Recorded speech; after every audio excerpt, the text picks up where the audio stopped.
Hello, everyone, and welcome to the Alliance of Independent Authors Self-Publishing Salon with me, Joanna Penn, and Orna Ross. Hello, Orna. Hello there, and the quick-witted among you will have spotted a different name. So we're doing something a bit different. We're not answering your questions in this session. We're basically talking about what we're interested in and hoping and guessing that actually you guys will be interested in what we're talking about as well. And so we'll be picking up we'll be doing this once a month, and we'll be picking up what's going on in the publishing industry, also anything that we're doing. And what we're going to do is just talk to each other as if everybody knows what we're talking about. So, for example, we're not going to talk about, we're not going to explain POD or print on demand. We're not going to explain basic concepts. There will be another show on answering questions. We're just going to talk about the things that we think are important, and you guys will hopefully find it useful. Is that about right, Orna? Yeah, it's part of a sort of a split is the wrong word, but just a separating of things that we've been doing in ALLi over the last 6 months or so, because we're finding that as time goes on, there are completely different needs emerging for some authors who are emerging or more experienced, and the questions that are coming up for them are very, very different to the questions that come up when you're starting out. And so we will still have our members Q&A, and I'll do that with a guest person each month because Joanna, you will be irreplaceable. So we'll have 12 people in a year to replace Joanna. We'll still answer any question, essentially. Ask ALLi. Our commitment is that we will answer any self-publishing question that somebody might have. And that leaves you and me free to do what was beginning to happen with that Q&A anyway, which is like we would just start talking and go off on a riff. So now we're free to riff away for as long as we want. And we keep the questions for another session. Yeah, and I think it is interesting because people email me a lot, obviously, and you too, with the early questions. And what I want to remind everyone is that we all started at that point, so we all have to go through those questions at the beginning, and then you start to ask different questions later on. And it's got nothing to do with age; it's all to do with like how long you've been doing this as an indie, I guess. So there are things that you care about early on, and things that change as you progress. So that's what we're going to talk about today. So the first thing that we want to talk about is Digital Book World, which was in New York last week, and Orna, you were there. So there was probably the most interesting thing was Data Guy's statistics. So do you want to talk about that, or shall I talk about the statistics and you say your bit, or what would you like? Yeah, just to say that it was an absolute honor and pleasure to actually see Data Guy and hear him speak in the flesh. He is retiring. He doesn't come out too much online, if at all, actually.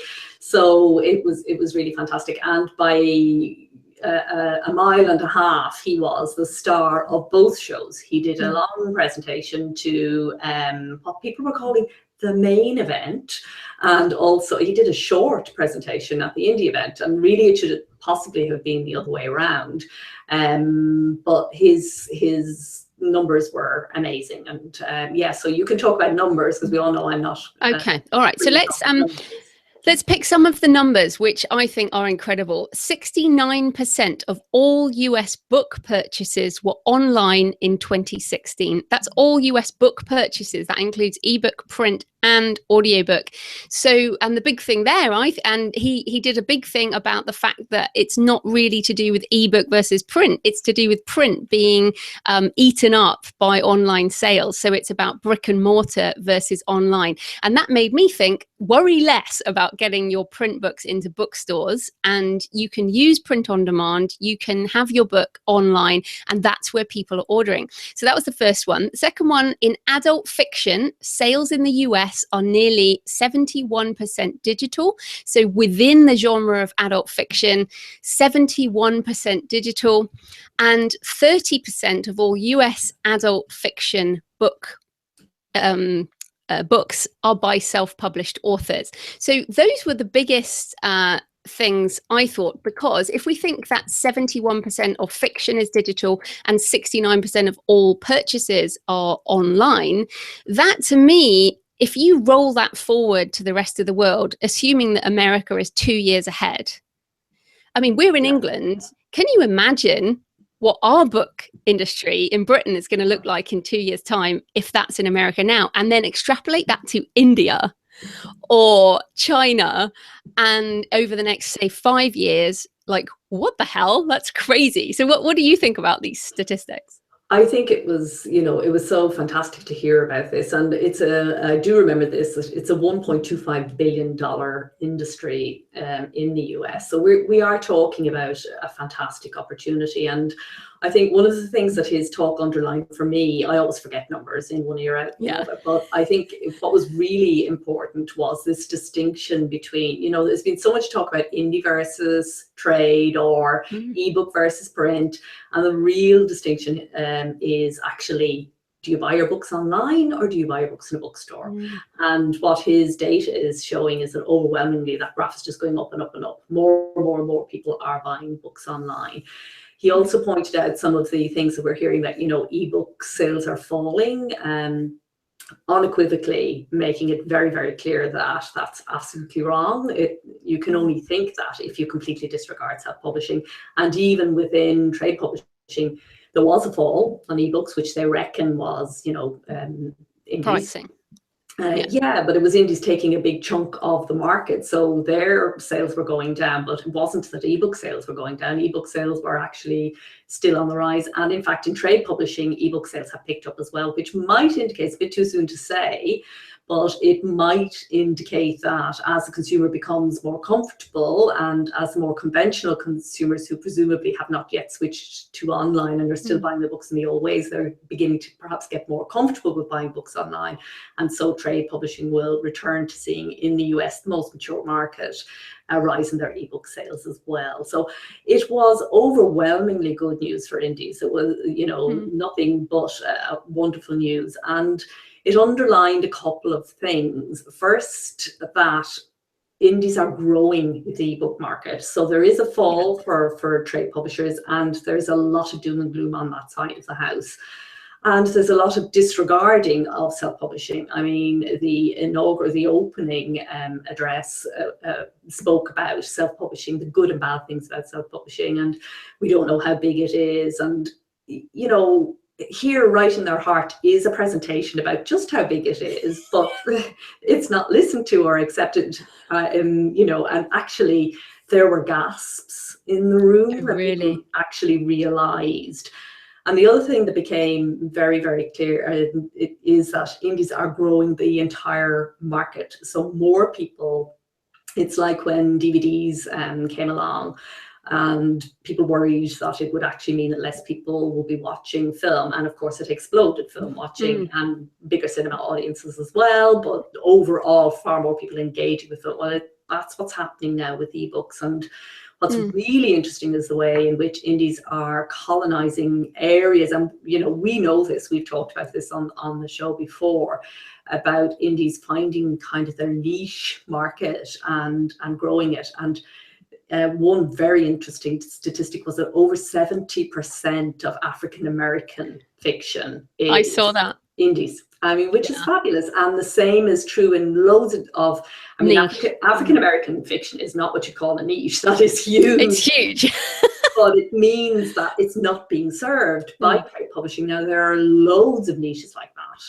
And so what it very much said to me in terms of, advice for people generally is, when it comes to your writing, go small, go narrow, go to where your niche is. And then when it comes to publishing, go wide, go to as many platforms as you can and get out to as many territories as you can.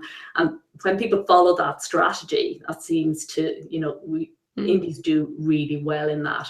So essentially, good news all the way, but we now have two.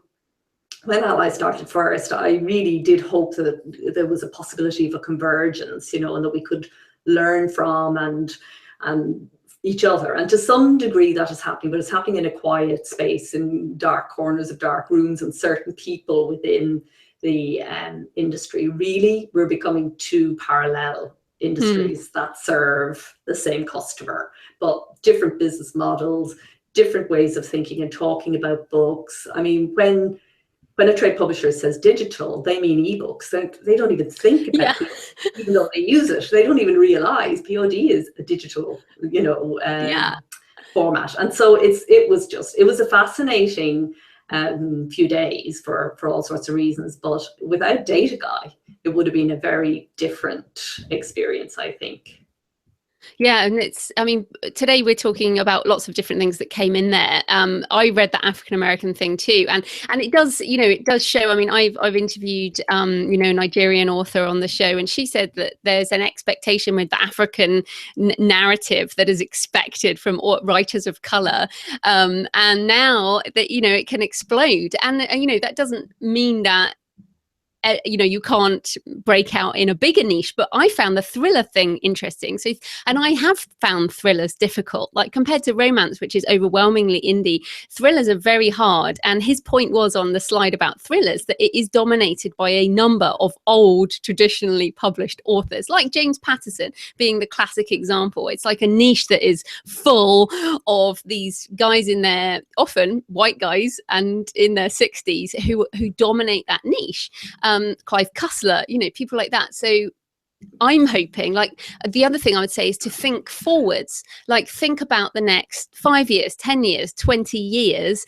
There may not be a category on Amazon for Mexican American fiction right now, but that is a big market. Latino thrillers might be massive in the coming years. So think about where the future will be as well. So I'm holding out for the thriller niche to kind of explode. I still think that, even 1/3 of that market, when you take it global, it's huge. There's more than enough there for an indie to make a living, which is what most people want to do. So yeah, if you're looking to be Clive Cussler, okay, that's going to be harder in some niches than others, but and in some niches that just won't ever happen. But most of us aren't looking for that, and I guess that is the difference as well. That trade is constantly looking for this one breakout who's going to basically carry all the other writers in the stable. And for most indies, it's a different thing. We're looking for enough readers that can actually sustain us to get up tomorrow and have enough food on the table to keep on writing. So what's patently clear is that in almost any niche, if somebody writes well and knows how to market, essentially writes well and publishes well, that we're only beginning. That was also very clear. I mean, again, this is not something new that we're saying here, but it is great to go to a major conference like that and see that confirmed, and that continues, that we are essentially in the foothills of this, and there's a lot of room for indies to find a niche. And I suppose that was the other thing that stood out to me. The one thing that I feel a bit about the indie world in 2016 was that there was a lot of kind of, following what somebody else is doing. And this is the latest thing that will kind of get you up the charts, and then hopping over here, and this is the latest thing now, and that's not working anymore. We need to find something new. And what the data is showing as well, I think, is that there is plenty of room, unexplored territory that we haven't gone to, and that holding, reaching and meeting readers where they are. There was also a really good presentation, as always, from ALLi, from Wattpad. And again, gazillions of readers have been added on, and we'll talk to ALLi in more detail actually in the Fringe. I'd like to tease out with her some of the things that she was talking about at the conference, specifically with reference to indies, and maybe get and meet some of those authors who are building their readership through writing and going from that point, so they already have their readers before they even put a book together. Yeah, and actually I was looking at ALLi, who mentioned some niches that I'd never heard of. Dark mermaid, which I thought sounded awesome. Puppet horror, which is brilliant. And another one I heard recently is lit RPG. So the role-playing games, books about set in role-playing games. Lit RPG apparently is taking off.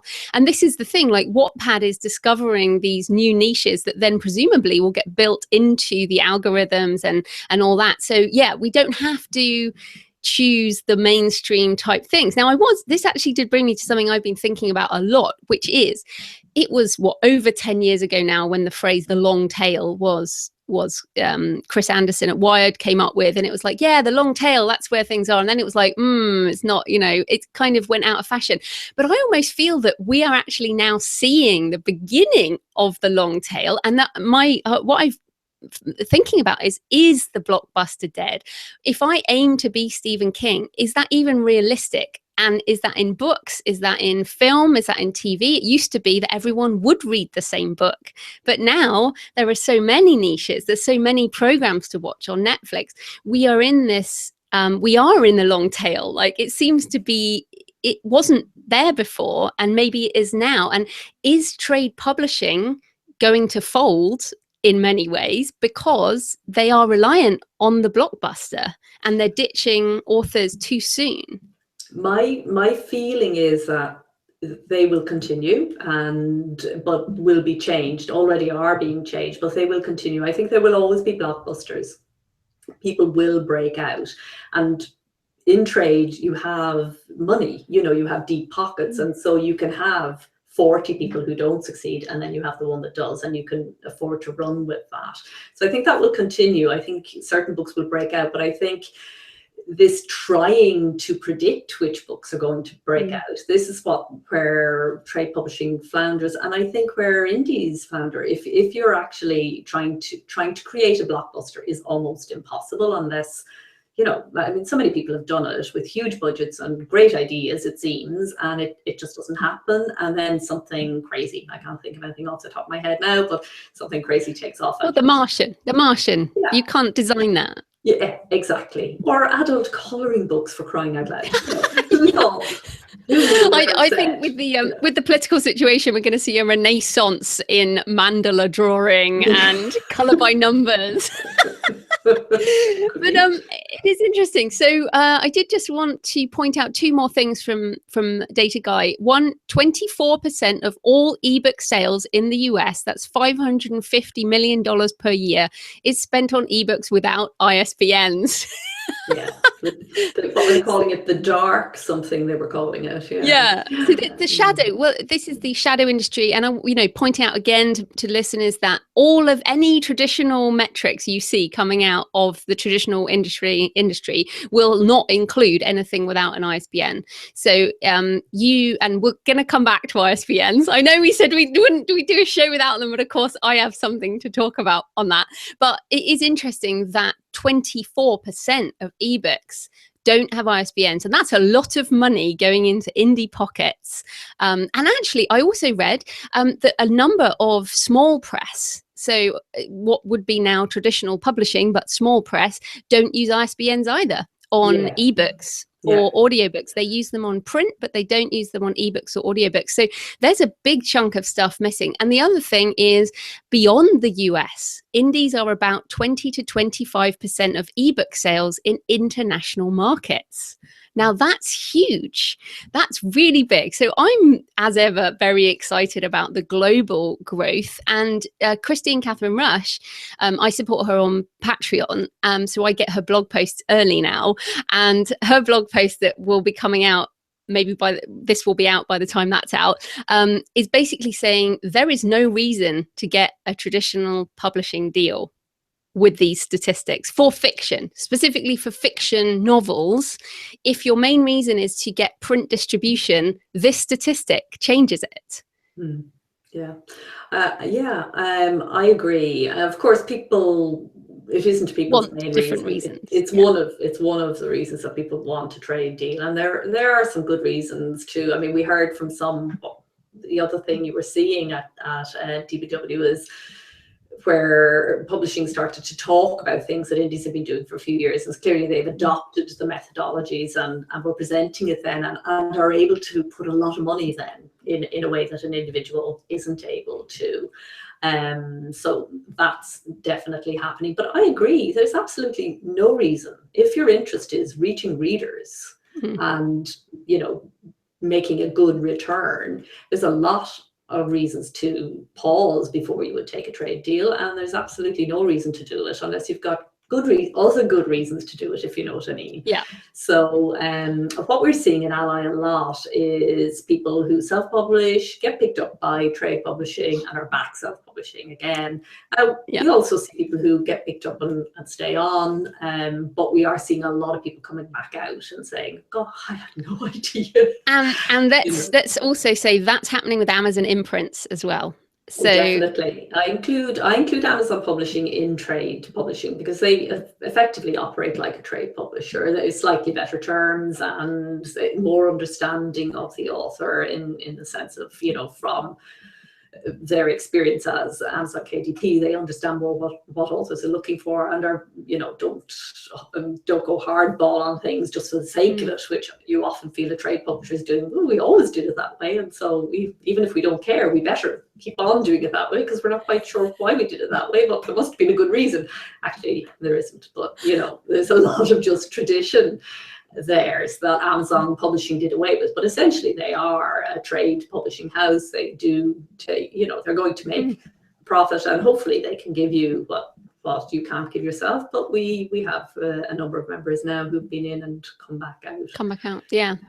So something else, big focus, and I mean, you mentioned that they would talk, like BookBub did a presentation. They actually, I think they presented the same slides they presented at RWA or something last year, when you know, or Nink or whatever it was, you know, like BookBub. And I've heard the rumors on the Facebook groups. It's like, yeah, BookBub ads are losing their touch because they're so dominated by traditionally published books now. So that's interesting. But one of the things that we've obviously been talking about for a while is audiobooks. And a big piece of news that came out in the last week is that Amazon and Apple have agreed to end an exclusivity agreement that made Audible the only seller of audiobooks inside of iTunes. So basically, this is a big deal. This is an antitrust investigation that has stopped this exclusivity deal, which means that iTunes will be able to open up to other suppliers of audiobooks other than Audible.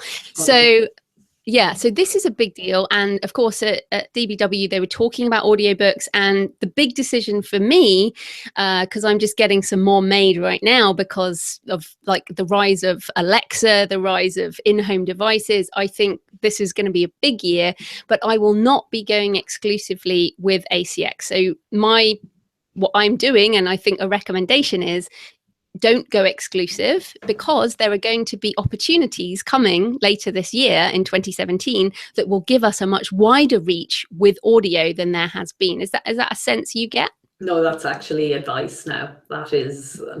I mean, we were always uncomfortable, weren't we, with the exclusivity deal with ACX, but it was such a dominant part of the markets.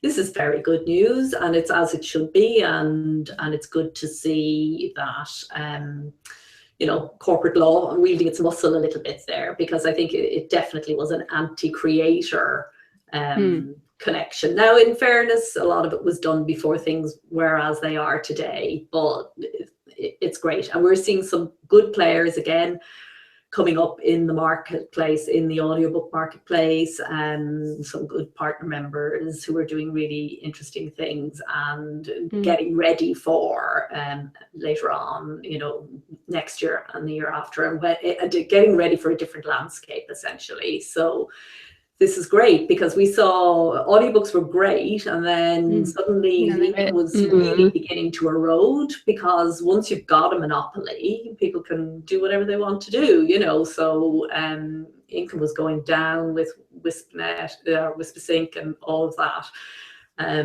So yeah, it's great to see that that's kind of a leash off. Yeah, and I've made the decision not to record my own, even for non-fiction, because just the amount of time, because of all my goals for 2017, the time it takes for me to record an audiobook compared to a professional. So I've actually hired someone local, and, you know, I like to do things with, well, we all do like to do things with people that we like, and got a local studio and a woman whose voice, similar age, her voice is very like mine. So I'm really happy to find someone who can read my non-fiction in a way that I'm happy with, and I will be going non-exclusive with that. So I can also sell it from my own website, which I'm really happy about too. So are you doing more audiobooks this year? Well, I won't do audio until I'm finished on, I have a number of books I want to get out in ebook and print. And when they're done, I will then do the audio. But I started recording my own, and I loved it actually as a way of hearing the words and as an editing process, but I found it exhausting, and I found it affected my writing schedule like nothing else did. So I kind of halted halfway through some of it. I did some poetry, that's easy, and I think I'll probably always do my own poetry, but I don't want to do, it's back to doing what you do and letting other people do what they do. I think if you're going to keep going in this business, you get to that point. When you start off, you go, oh, I can do this, I can do that, it's fantastic. And then you realize, actually, no, I can't. Or I shouldn't do that. Well, another tip on audio, I did an audiobook box set just before Christmas and of my London Psychic trilogy. And the trilogy is way, way, way outselling the individual books. So if you have 3 books in a series, put them together in a box set. My thinking on this, thanks to Mark E. Cooper, who is the king of audiobook box sets. But my thinking is that as I'm an Audible subscriber, what I pay £7.99 a month and I get 1 credit. So the price of the book better be over £7.99 or I don't feel like it's a good deal. Now, if your book is under 8 hours, the price will be under £7.99. So a box set now, my box set's about 21 hours. So the value for money is immense, and it doesn't seem to be cannibalizing sales of the individual books. So there are clearly people, again, like with ebooks. And actually, I wanted to point this out too. 49% of my book sales income in November and December was from box sets. Yeah, and so you're not alone. People who have a lot of books and are able to do the bundling, and bundling is a huge part of indie success now. It's massive. Like, I had no idea that it was that amount of money, and it was more than 70% at Kobo. So if you have more than 3 or more books, and then you start bundling them, it's just and this is single author box sets for higher prices. This is not the 99-cent multi-author box set thing. So that's a big tip. So also, one of the funny quotes that came out of DBW was John Sargent, the CEO of Macmillan, one of the biggest publishers in the world, quote, "We've pissed away millions of dollars over the years on ads on the back page of the New York Times to sell 8 more books." And that was not 8 times more books, was it? That was 8. So what was the reaction to that? Like, basically, traditional paid media does not work. No. It really doesn't, and it really, really doesn't for indies. That was something that's become more and more and more and more clear. Now, you might want to do it because you like it in terms of ego, if it's a feature particularly. But I definitely don't think anybody should be paying for ads, commercial ads, and traditional media, traditional advertising as well does not work for books now, for ebooks. I just don't think it's where you get people when they're online and they're in the act of reading, and they're reading about things that interest them, and then they see an ad for something that's allied to what they're already interested in. That's so focused and so targeted compared to an ad on the back of the New York Times. I mean, the last book ad I saw in the newspaper, I don't even know what it was for. I don't even see it. I just go right past it. Now, that's true of lots of ads, but yeah, it was really interesting. Yes. And then he was the guy who said the thing about we don't know, when I'm thinking, well, Dave guy's just there, like, ask him. He's the same guy. Nonetheless, I bet you they have their budget for their New York Times ads put aside. There's something that's just hard to understand. I suppose it's because we are single operators and because we can just respond to what makes sense and don't have to bring anybody with us or whatever. You don't realize how nimble that makes you, perhaps, but it really is astonishing to watch people who are they don't know something or they shouldn't do something, while they just go ahead and stay in chosen ignorance and do things that they say don't work. Yeah. And then kind of, I guess, talking about what does work, I've done 2 things this month that have made a difference. One is that I'm trying Amazon ads, so the ams.amazon.com, which was up until the last quarter of last year only for KDP Select. It's now open to everyone, and I recommend everyone try it because it's such a low budget. You can end up spending 20 cents a day, and the information you get from it is fascinating. It is much more granular than Facebook, so you can target indies who can't generally be targeted on Facebook. It's ads, and if you're browsing on Amazon, it's the row below the also boughts. So there's the book, there's the also boughts, and then there's the ads, the paid ads.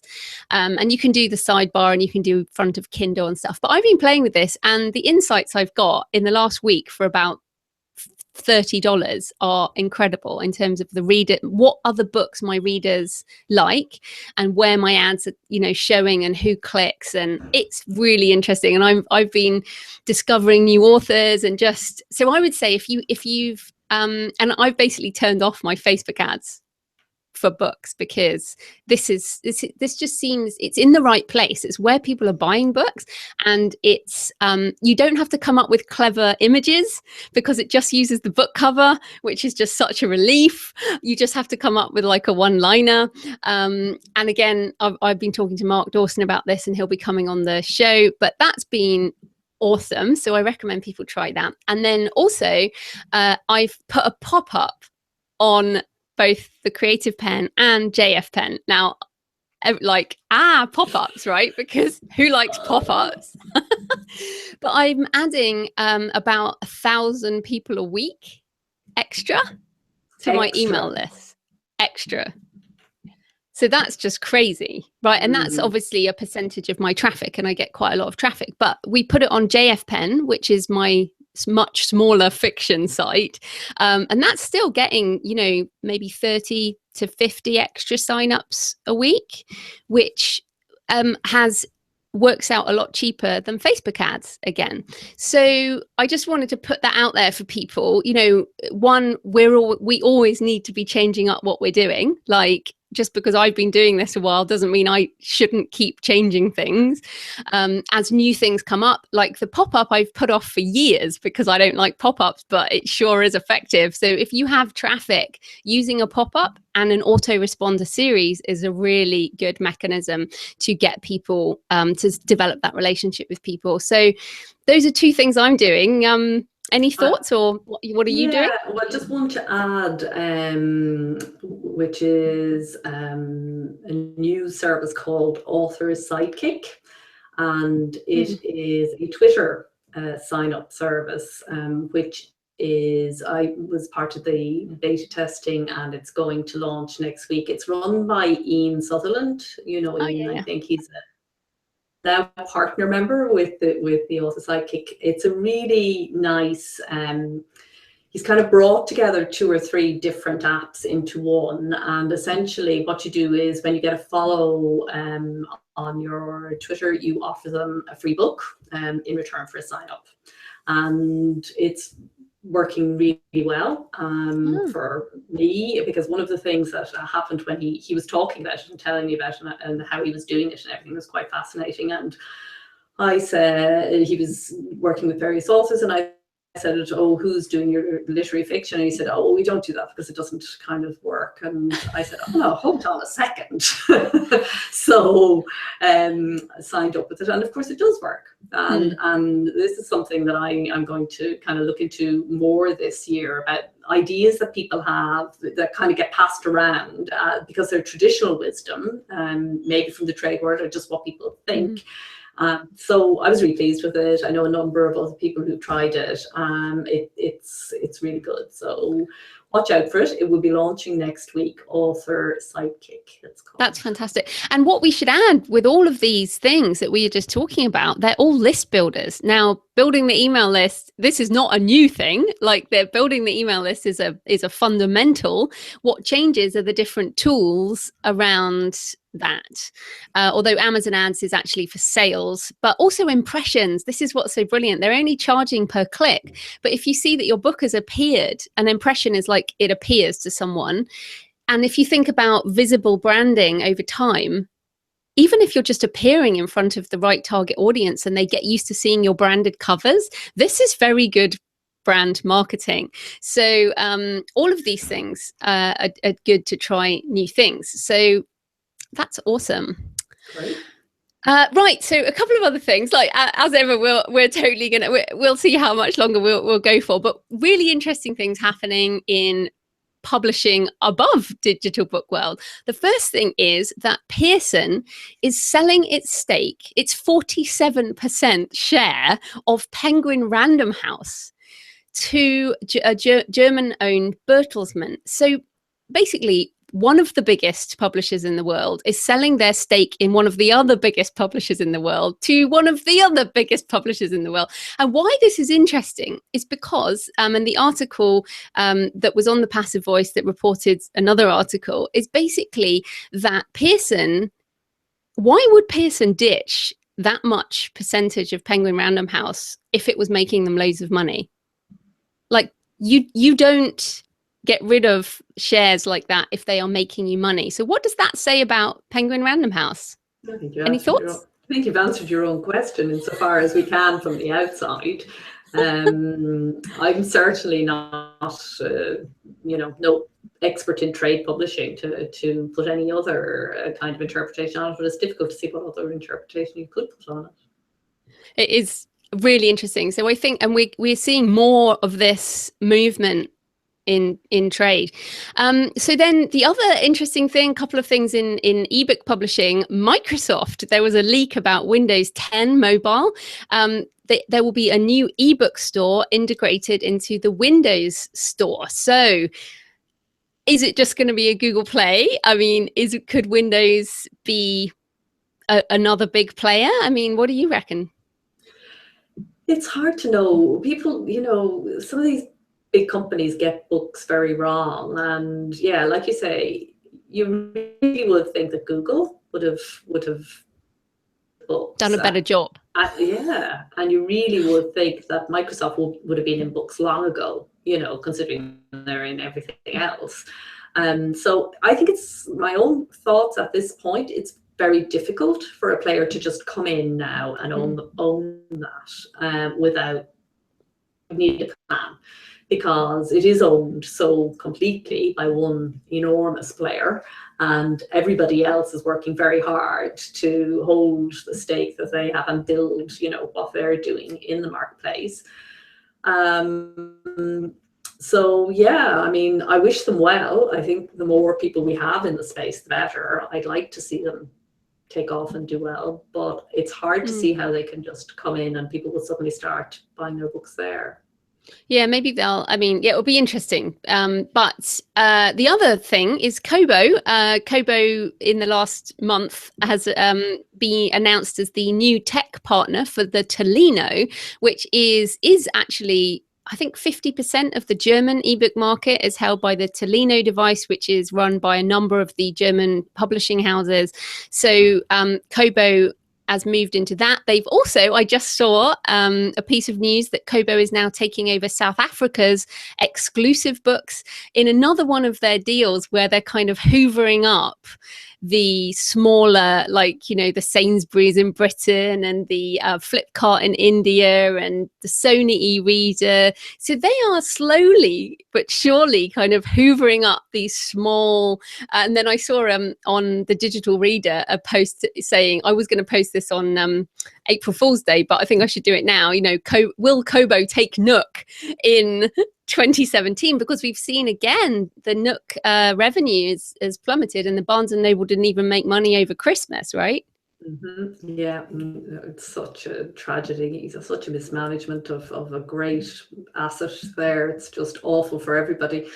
Kobo were great. I mean, their approach to this has been very, very clever, and they are like, very aligned with our thinking that, time, space, and the long tail, and, the fair wind is behind them kind of thing, and that while it mightn't be easy right now, that in time this is going to pay off. And in some countries, I think it's already paying off well for Kobo. So again, wish them Yeah. And then on the other side of that is the collapse of all romance ebooks, which happened just before New Year. And they basically said, we're going out of business. Get your books now as readers. And then to the authors, they would only get 10% and only if they agreed. So this is a legal thing that's going on. And we obviously can't comment on any legalities, but the fact that if ebook store has an incorrect revenue model or an unsustainable revenue model means that they will have to go out of business, and authors have to be really careful who they sign with. And I wanted to bring this up alongside the rise of new opportunities like Pronoun. Now, I'm not putting them in the same bucket at all, but Pronoun is owned by Macmillan, who are a traditional publisher, and Pronoun have made the news in the last week for offering more money to authors than the distributors are even offering. So it looks like they're actually making a loss per author, and their revenue model seems to be Macmillan will fund them. So I look at that and then I think, okay, that's sustainable for a while, but how do you have to have a sustainable business model as an individual and as a company. So what are your feelings about how your business model would work, or any comments on that? Well, Pronoun's interesting because they've, pivoted a couple of times since they started. They were a book, and I think they had 2 or 3 other incarnations, and now they're making waves. They're definitely making news with this. It definitely it can't last, as you say. So the idea is obviously it's a loss leader to get authors in and sign them up, and then presumably there's a phase 2 plan to which we're not yet privy. One of the things that, just to say as a tip, Pronoun have a fantastic keyword analysis tool, which is worth signing up for, to just, they're free. I'm not talking about actually signing with them, but on their website, so it's worth checking that out because it's really good. But and they're an ALLi partner member, and we're very interested in what they're doing and how they're doing it. And of course, there's only so much they can say. But yeah, one of the things that's very interesting when you've been in this place for a while is how many now of these, there are a lot of people that were with us 2 or 3 years ago who are no longer here. I think it really is important for authors to realize, and this is back to, again, valuing your intellectual property as an author. And very often people they just sign up, oh, that sounds interesting, and just sign up. And these people are actually selling your intellectual property, and it is a legal and binding agreement. And so you need to be careful, and you need to be considered, and you need to think about what you're doing. And honestly, ideally, you actually need to, radical concept here, read the contract and see what the terms are, and get some sort of idea of what you might be getting yourself into. So there are a number of players who've gone out of the market. We see them then, they come to us, and I'm thinking now about smaller players as well.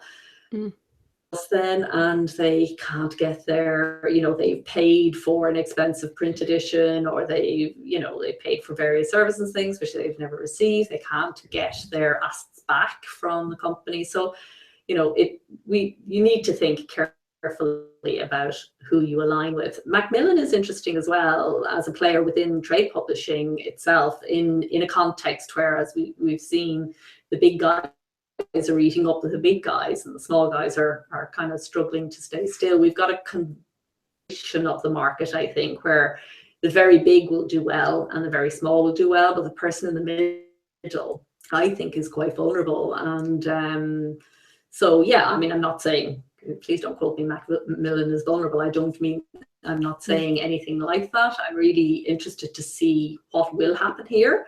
And I think has happened with Pronoun is that they understand authors. They have listened, which is nice. It's always nice to be listened to and to get what you want coming back to you.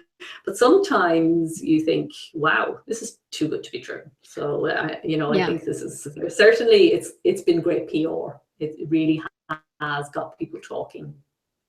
Yeah. So yeah, I mean, inevitably things change, companies go bust, and whether that's a tech company, whether that's, you know, I'm really hoping Twitter survives, because I've spent so long investing my time in Twitter and I love it as a tool. And, you know, hey, they could change it to a paid model and I would pay for it. You know, there's so many things that are emerging, and this has to be fun. Like I was talking to someone about, like, this all has to be fun, keeping up with this stuff. If it's not fun for you, then, you know, fair enough, you can just stay in a cave. But actually, if this is fun for you, you're going to do so much better in the indie world, because there's always something new, always. I mean, we could do this next week and we would have an entirely different chat, because there would be all this new stuff. So talking of the next month, what is your focus, Orna, until we talk next, which will be on March the 7th?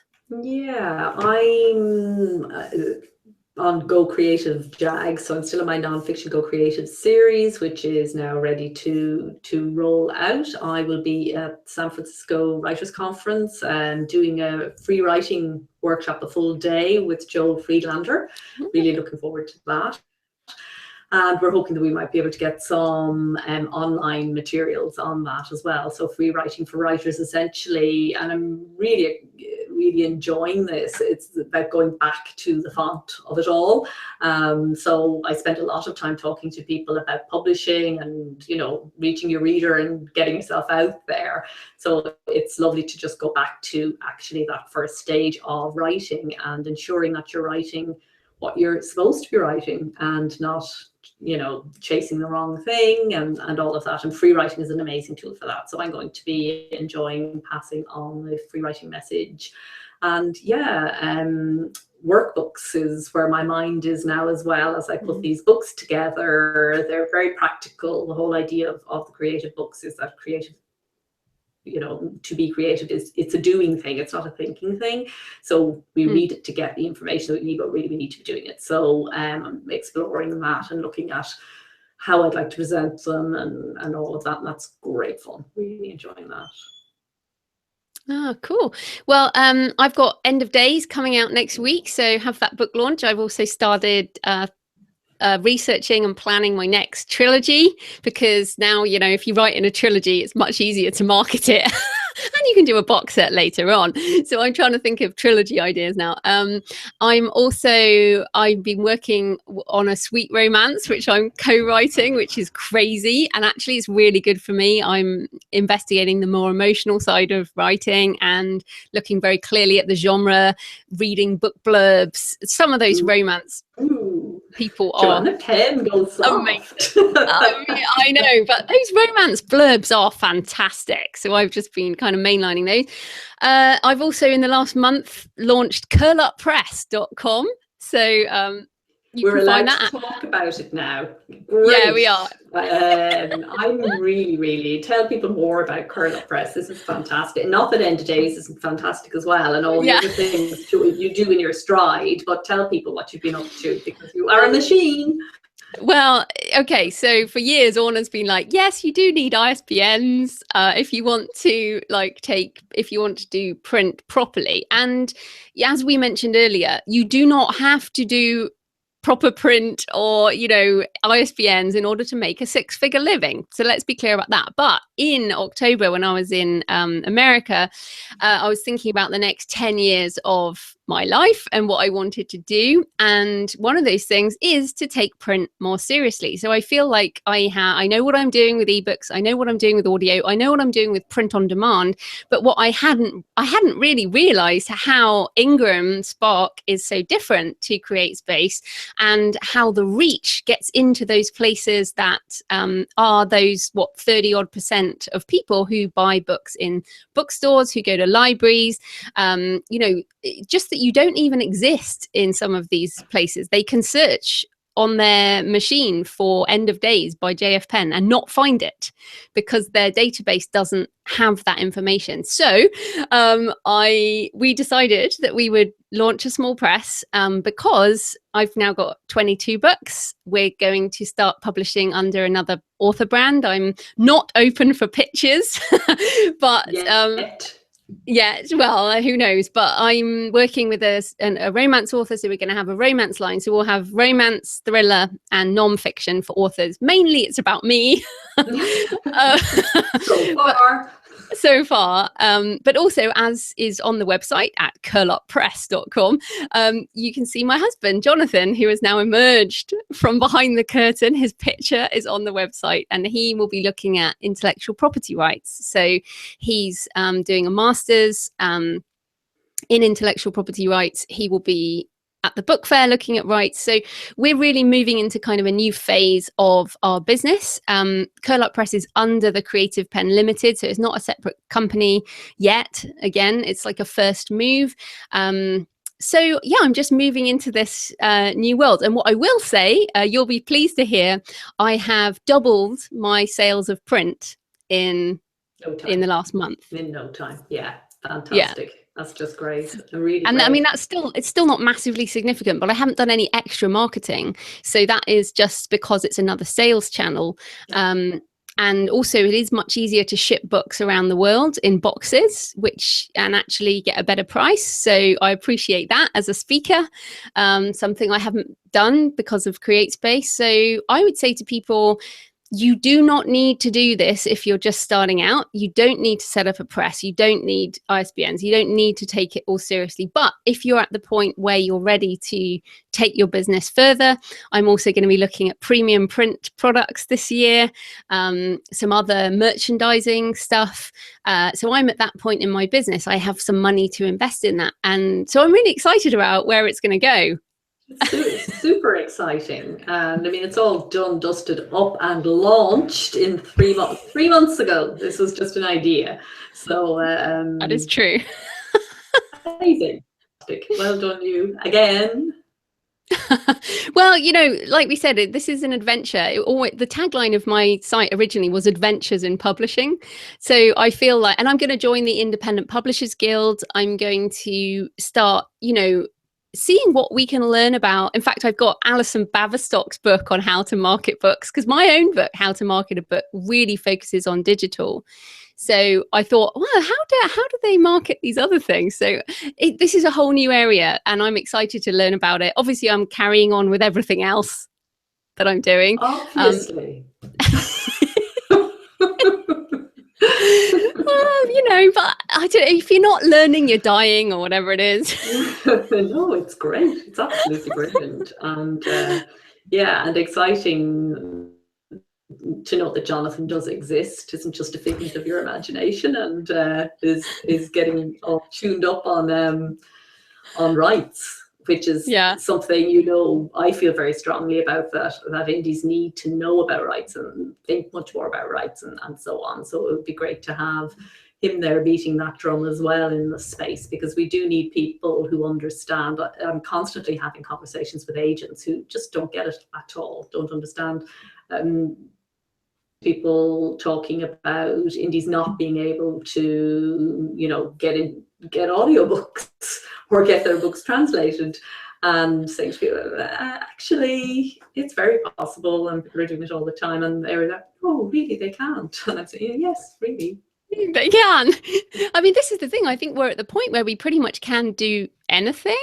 Yeah, there was nothing, because that conversation was had off, not on stage, but afterwards off stage, and with somebody who was really doing their best to find the thing that couldn't be done, and that's not just saying it for the sake of saying it, because I do think the one thing that is difficult for indies still is bookstore distribution, but that's because it's difficult. It's the supply chain. It doesn't work well for anybody except big conglomerates. So it's not working well either for trade publishers, and so many imprints coming and going, and so many other imprints really relying on their digital sales to fund their print in bookstores. So that model, that supply chain needs to sort itself out. The book is too cheap, and there are too many people taking cut out of it.